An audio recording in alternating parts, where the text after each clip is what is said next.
So for learning activity number 1, I have 2 screens open to show you what we're looking at. In CourseDen, this is the layout and what is expected. And I want to show you, excuse me, how that connects to your schedule of events. So if you notice Learning Activity 1 and Learning Activity 1, there are 4 main things that are listed here.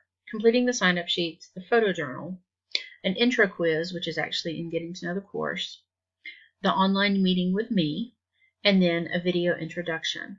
All of those need to be completed within the first week, so they need to be finished by the 17th of January. It gives you, 8 days to finish it. Hopefully that's enough time.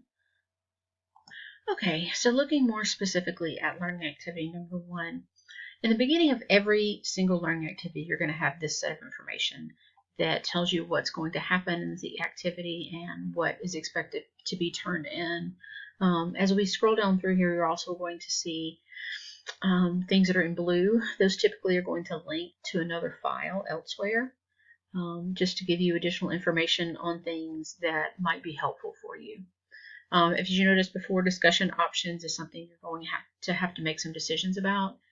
And then there's a sign-up sheet where you're going to decide which of the discussion types you want and put in your information for that.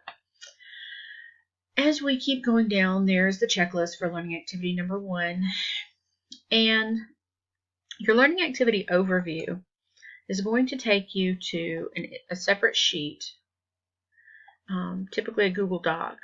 And I do that so that it can be updated more readily. And as we go down through here, your photo journal activity, and that's primarily the big part of this learning activity, is for you to go outside and find science. Where is science? What is science? And how does it exist around you? Have some fun with it. You can read through the description here, but it's a 35-point activity, and most students in the past have really enjoyed it. There are some examples of how to do your learning activity, how to do this photo journal assignment. And as I go through here, there's the rubric, and then there's an example photo journal. And as you see, things to turn in when you come down here, you're going to post it to a discussion board because I want you to look at what other people are doing and how they're seeing science, and just kind of think about what it looks like for you as a teacher and what it would look like for your students in the classroom.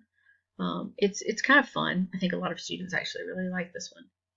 But let me know if you have questions, and that's pretty much it for your first learning activity.